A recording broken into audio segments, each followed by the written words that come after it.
سلام و روزتان بخیر. من مرهون هستم. شما بیننده سلسله بیایید پشتو بیاموزیم هستند.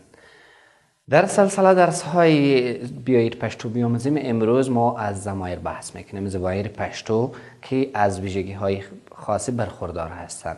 در این ضمایر ما دو قسم ضمایر داریم در زبان پشتو که وسعت زبان پشتو را نشان میدهد. ضمایر منفصل و ضمایر متصل. ضمایر منفصل ضمایر را میگن که جدا از اسم یا پیش از اسم می آید که برای خودشان مستقل می آیند. و ضمایر متصل ضمایری هستند که با یک پیشوند یا پسوند در آخر جمله جابجا میشن. این ضمایر منفصل ز، ت، دی، دا، مر، تاسو، دوی هستند. ضمایر منفصل به معنی این هستند که برای خودشان علیحده و با فاصله از اسم میایند و ضمایر متصل وصل شده به یک اسم دیگر یا به یک فعل کمکی میایند که م، ای، او، ای و ای هستند. ولی پیشوندای یم، ی، دی، د، یو، یاس، دی صرف حروف هستند که ارتباط میدهند که جمله را مکمل کنند.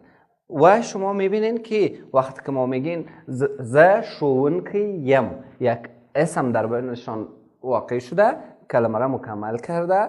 ام یعنی همان ضمیر متصل هستند. ت شونکی ی، دی شونکی دی، دا شونکی د، مر شونکی یو، تاسو شونکی یاست یا تاسو شونکی یی، دوی شونکی دی.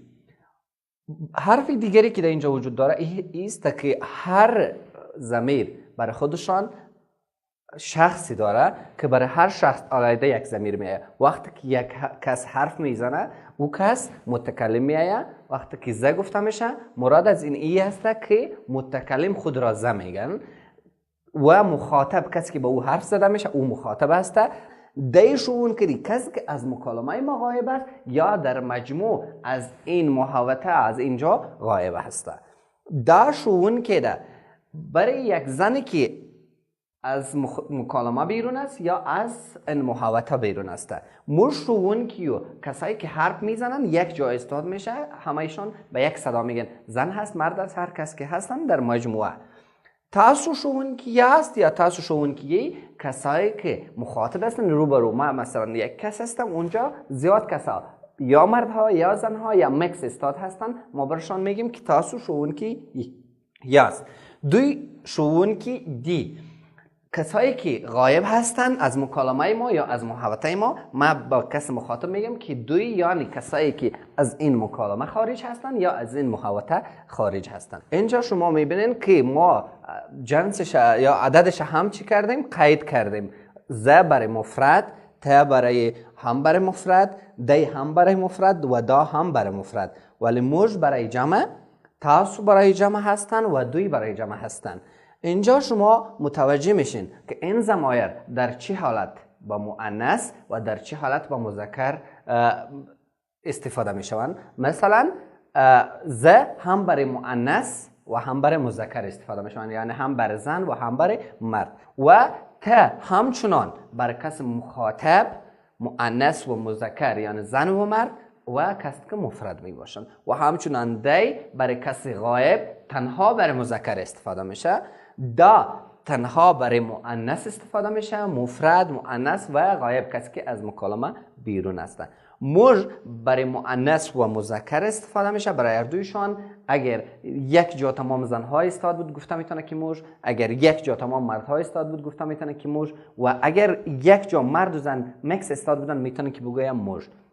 و تاسو همچنان برای یک گروه زنا یا برای یک گروه مردا یا برای مکمل یک گروه مرد و زنا گفته میشه تاسو. و دوی همچنان برای مؤنث و مذکر یک جا اگر یک جا زنها بودن یا یک جا مردها بودن یا مکس اینها بودن ما میتونیم دوی استفاده کنیم. دوستان نهایت گرامی، ما میخوایم ضمایری که شما دیدین یا خواندین در یک نمایش یا کار عملی بر شما نشان دهیم. ما با احمد ولی حرف میزنم که او مخاطبم هست و ما متکلم هستم. ز شونکیم، ت زدکونکیه. سردار ولی که از مکالمه ما بیرون هست، سردار ولی را ما دی زده کوونکی دی و اینجا یک دختر خانم شما میبینین دا زده کوونکی ده. شما متوجه میشین که من وقتی که متکلم شدم مرد هستم ز گفته میتونم، در اینجا خانم هم ز گفته میتونن، هر دویشان استفاده میشه. و وقتی که ما ته میگم هم برای احمد ولی ته گفته میتونم که مخاطبم است. اگر ما مخاطبم خانم باشه و خانم گفته میتونن ته، به خاطر ای که به هر دو ته استفاده میشه. و وقتی که به مسئله غایب میایم برای دی سردار ولی چون مرد هستن دی میگیم و وقتی که مسئله خانم میایه دا میگیم، یعنی دی برای مرد و دا برای زن استفاده میشه. دوستان نهایت گرامی، شما متوجه هستین اینجا ما 3 گروه استفاده است. این گروه ها هیچ جنسیت در نظر به خاطر ای گرفته نمیشه که در این ضمایر کدام امتیاز یا کدام جدایی یا کدام دوری از جنسیت، از نگاه جنسیت به نظر به خاطر ای گرفته نمیشه که این ضمایر برای همه استفاده میشه چون ضمایر جمعی هستند. اینجا گروه ما را میبینین که من، این خانم و یک برادر هست و روبروی ما هم چند آقایان هستن. این میتونن که ما هم با چند خانم یا با چند آقایان باشیم، اینها هم میتونن که با چند آقایان یا با چند خانم باشن. این 2 باشن، 3 باشن، 4 باشن، مرد باشن یا زن باشن یا چند مرد و چند زن باشن، فرق نمیکنن. و غایبینه که از مکالمه ما و از محاوطه‌ای که ما حرف میزنیم بیرون هستن، اونها چه هستن؟ غایب هستن. الان هر ما جانب مقابل ما این 2 آقایان هستن که شما متوجه هستن که حرفای ما را گوش دارن. اینجا موج متکلمین که هستیم مکمل همه ما میگن موج شوونکیو، تاسو شوونکی است، دوی شوونکی دی. اینجا شما متوجه میشین وقتی که موج گفتیم اینجا میتونن که چند تا زن، چند تا مرد یا چند تا زن تنها یا چند تا مرد تنها باشن و اینجا هم همین قسم.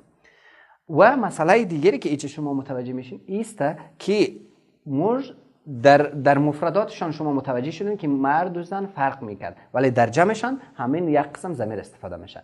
اینجا موج شوونکیو، دوی شوونکی دی، موج شوونکیو، تاسو شوونکی است، دوی شوونکی دی.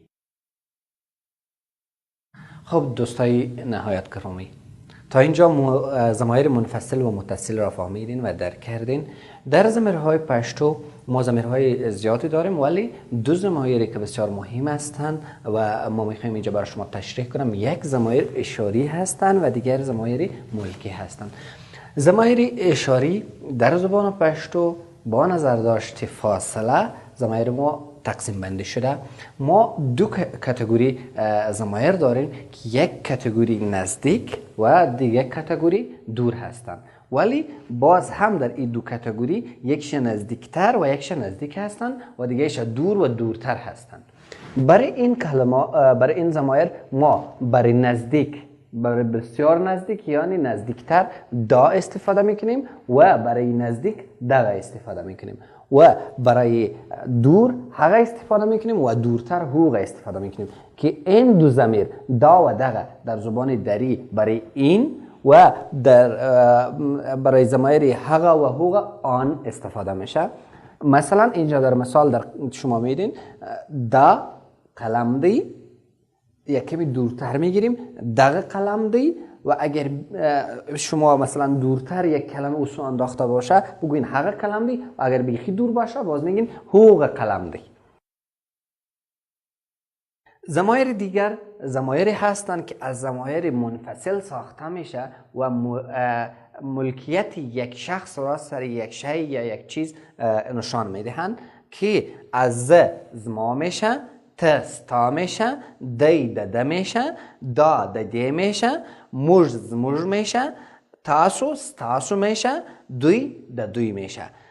در مثال شما میبینین زما قلم، ستا قلم، ده قلم، ده قلم، زموج قلم، ستاسو قلم، دوی قلم. خب دوستای نهایت گرامی، تا اینجا بود ضمایر زبان پشتو. گرچه ما در زبان پشتو ضمایر دیگر هم داریم که شما میتونید با استفاده از این ضمیرها و ضمیرها را هم استفاده نمایید. خواهشمند هستیم که درس امروزی ما مورد استفاده شما قرار بگیرد. تا درس بعدی، الله حافظ.